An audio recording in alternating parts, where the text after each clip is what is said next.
Assalamualaikum, selamat datang ke SRTV.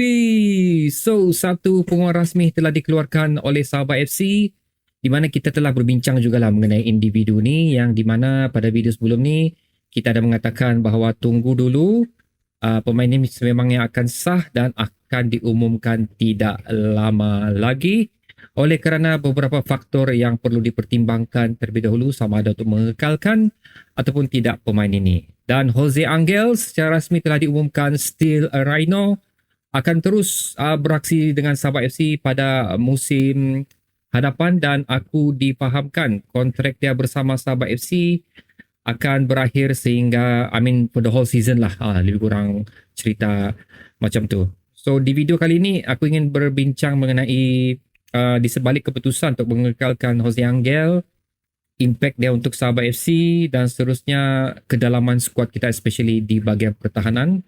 Kenapa logiknya untuk mengekalkan pemain ni. Tapi sebelum tu sekali lagi untuk Duje Ljubic, so unfortunately aku merasakan kita sekali lagi tidak akan dapat melihat beliau bersama Sabah FC lah pada musim hadapan yang tidak lama lagi akan berlangsung pada bulan ni sebenarnya Ogos. Atas sebab-sebab yang aku rasa ada je aku sentuh di video sebelum ni tapi aku akan ulang di sini oleh kerana lambakan bakat yang kita miliki di bahagian midfield sekarang. So rasanya tidak perlu lagi untuk kita mengambil satu lagi individu yang berstatus import lah especially untuk berada di position tersebut.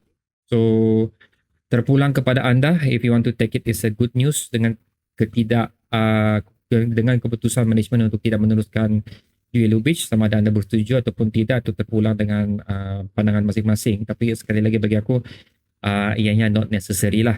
Pasal untuk position beliau as a advanced player maker ataupun midfield box to box nampaknya akan digalas oleh Sifu untuk perlawanan yang akan datang. So banyak logik di sebalik tu lah, tapi itu kita akan bincang di video yang akan datang. Pasal sekarang ni kita ingin menempuh mengenai Jose Angel. So aku sudah keluarkan perkongsian ini di Facebook page Sabah Reno TV. So anda boleh pergi ke sana sekiranya anda ingin membaca. Aku dah letakkanlah faktor utama penyambungan kontrak dan juga sumbangan Jose Angel kepada Sabah FC, dan aku ingin sentuh juga beberapa benda yang aku rasa penting lah untuk dibincangkan dalam video ni. Okay. For me, faktor utama untuk penyambungan kontrak untuk Jose Angel ni of course adalah untuk kestabilan benteng pertahanan.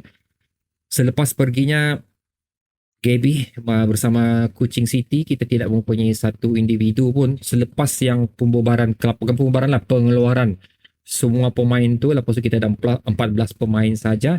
Aku tidak nampak lah ada satu individu yang kita boleh boleh diharap untuk berganding dengan Dominic Tan, especially untuk memperkukuhkan pertahanan kita. Dan keberadaan beliau ni adalah merupakan satu benda yang cukup penting bagi aku. Okay, antara benda-benda yang aku perhatikan di sini adalah of course dengan ketinggian dia cukup bagus. Bagi aku as a central defense, beraksi di saingan Liga Super ni banyak long ball. So it is very important untuk mempunyai satu individu yang cukup tinggi. Beliau ni banyak juga position dia boleh main, center back boleh, defensive midfield boleh, memberikan kita rotation ataupun mengagihkan individu di atas padang mengikut kesesuaian tersebut, especially sekiranya berlaku kecederaan. So masih ada pemain yang boleh digunakan. Of course pengalaman beliau beraksi di Liga Spanyol walaupun bukan liga tertinggi, tapi at least beliau berada di Eropah, dan pengalaman dia lah penting untuk anak-anak muda yang bakal dimasukkan dalam squad Sabah FC ni. Tapi yang paling penting di sini oleh kerana beliau sudah bersama Sabah FC waktu musim lepas di bawah pengendalian Hiraro, walaupun tidak banyak match, tapi at least dengan menggunakan kembali khidmat Hiraro ni, ianya tidak menimbulkan sebarang masalah lah. Maksud aku dari segi keserasian, pahaman formation dan juga role dia di atas padang seperti mana yang diinginkan oleh Juan Hiraro. So itu adalah faktor-faktor yang aku perhatikan di sini lah. Pasal sekiranya kalau kita mengambil satu lagi pemain import, macam mana aku katakan juga, skuad ni sangat-sangat muda. So satu lagi pengambilan pemain yang belum pernah beraksi di bola sepak takraw kita ni, ianya akan memberi lagi, aku bukan bercakap masalah lah, ianya akan memberi lagi satu situasi di mana beliau perlu menyesuaikan diri, kemungkinan besar agak lambat untuk kita mendapatkan kemampuan pemain tersebut seperti yang telah berlaku pada Danny Ham lah. Danny Ham memang kita kutukan, even aku pun tak suka sangat dia sewaktu awal penampilan dia bersama Sabah FC, tapi dia adalah pemain yang bagi aku cukup mempunyai moral yang cukup tinggi lah, di mana kita slowly nampak impact dia yang cukup memberi kesan kepada Sabah FC jika dibandingkan dengan Dean Pelikanos lah. Itu yang ingin aku cuba katakan di sini. Mungkin kita boleh juga mendapatkan hikmat pemain tempatan. Bagi aku ada beberapa lagi wajah yang boleh dibawa masuk sebenarnya. Cuma wajah tersebut sekiranya kita contoh macam Badrul Bakhtiar lah kalau aku nasi. Aku dah tahu kalau dia masih kalau dia ada bersama klub lain sekarang ni, tapi contoh beliau lah contohnya, kalau kita bawa dia masuk sekalipun, dia adalah macam bilang orang squad player saja, bukan satu pemain yang betul-betul kita boleh harapkan sekiranya situasi menjadi sukar. Lebih kurang macam tu. So this is a good decision daripada Sabah FC untuk meneruskan kontrak Jose Angel bersama Sabah FC. So aku menerima keputusan ini dengan cukup bagus. So aku akan berbincang mengenai depth squad juga. So kita akan tukar kepada tactical board sekarang ni. So ini adalah aku tidak meletakkan kesebelasan utama, tapi ini adalah berdasarkan senarai starting 11 yang diturunkan sewaktu menentang Keningau FA tempoh hari, dan aku mendapat info ni daripada budak scoreboard juga pasal beliau hadir pada perlawanan tersebut. So anda boleh follow budak scoreboard di Facebook page dan juga TikTok dia. Kamu type saja budak scoreboard. Info awal mengenai pengambilan Jose Angel ni dan juga ketidakberadaan Duje Ljubic adalah info yang diberikan dan perkongsian perbincangan yang diberikan oleh Bola Kita. So anda juga boleh follow Bola Kita di Instagram dan juga TikTok. Okay. So ini adalah yang aku anggarkan daripada formation 4-4-2, di mana Zach, KDT, Dominic Tan dan juga Ingham beraksi selaku 4 defensif untuk kita pada perlawanan tersebut lah. Aku meletakkan KDT di bahagian tengah kerana beliau boleh beraksi di bahagian tersebut. Zach dia lebih dominan untuk beraksi di sebelah kiri. That's why aku menganggarkan ini adalah formation yang dilakukan oleh Sabah FC. So kalau kita tengok sebenarnya it's quite good lah untuk apa yang ada dimiliki sekarang ni. Cuma kita tidak pasti sama ada ini adalah starting 11 yang akan digunakan apabila bermulanya saingan Liga Super. Dan kita berbincang, aku ingin menyentuh pula mengenai kedalaman skuad ni, di mana kalau ada 4 pemain, ianya memerlukan juga 4 lagi pemain gantian yang boleh di-rotate pada mana-mana perlawanan yang akan datang. So bagi aku memang cukup baguslah, di mana Rawlinson, Jose Angel adalah central defense kita. Lepas tu Ardinesh boleh diletakkan selaku pengganti untuk Zach lah. So these two rotation gonna be fine with me. Pasal aku rasa memang kita akan lebih menggunakan Ardinesh pada bahagian left kita. So Ingham di sini sebenarnya masih ada kekosongan di atas ketidakberadaan Hanafi. So ini adalah satu benda yang memang aku rasa perlu diberi perhatian untuk Sabah FC. Tapi sekiranya ada perubahan dari segi taktikal, kemungkinan akan menggunakan formation 3 defender. Apa yang kita miliki ni sebenarnya masih mampu. Okay. So kita bercerita mengenai sekiranya betul siapa suara nama dia? Lupa suara aku. Harit tidak disenaraikan lagi bersama Sabah FC. Aku ingin membawa masuk Hanafi di sini. Yes, kita tahu Hanafi Tokyo adalah merupakan individu yang beraksi di bahagian central defense.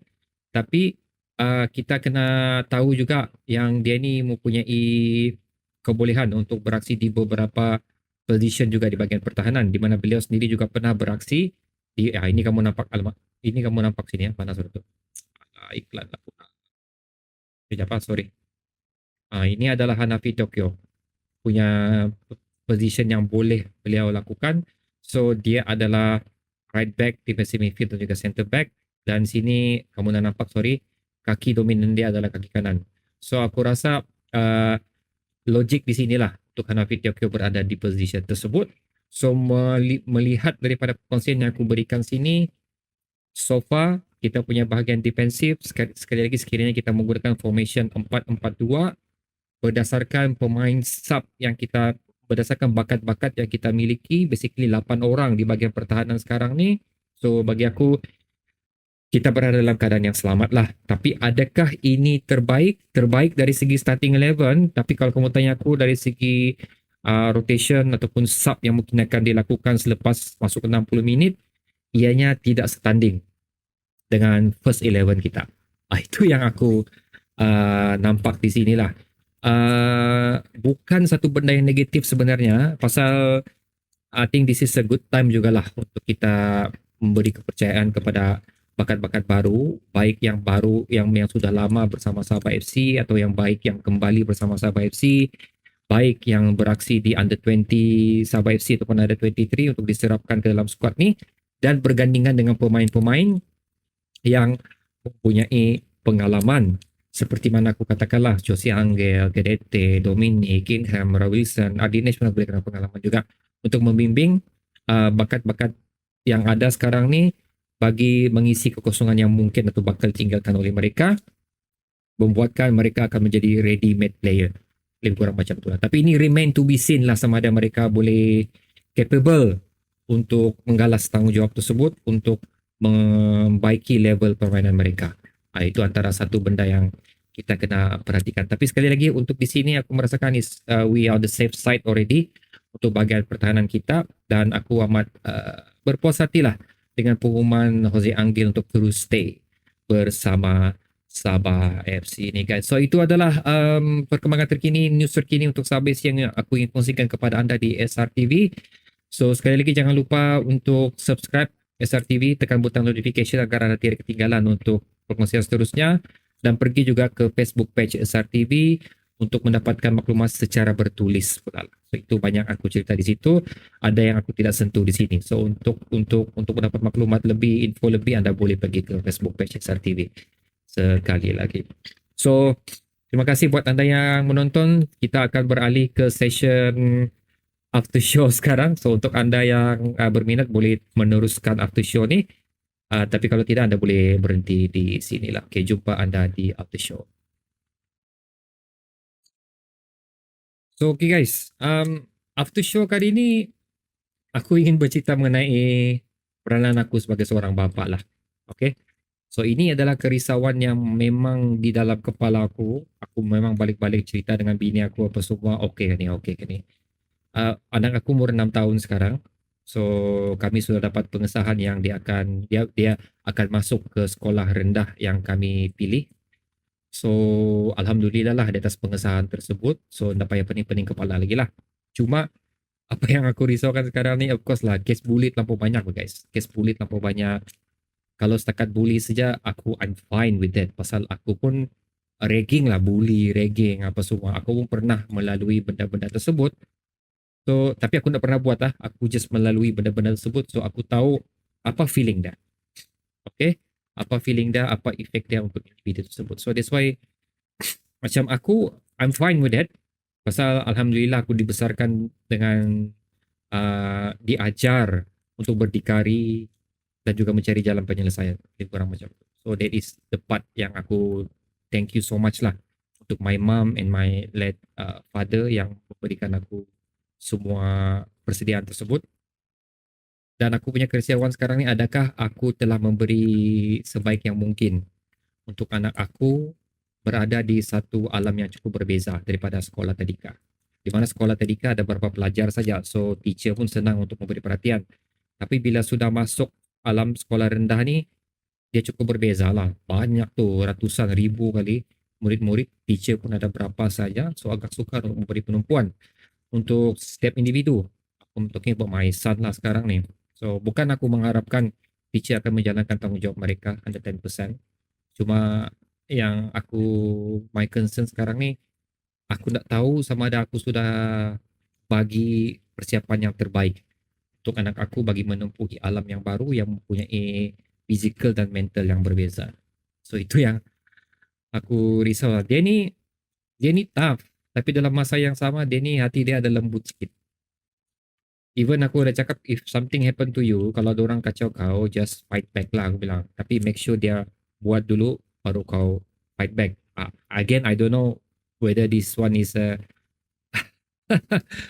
apa ni statement yang bagus untuk aku berikan kepada anak aku.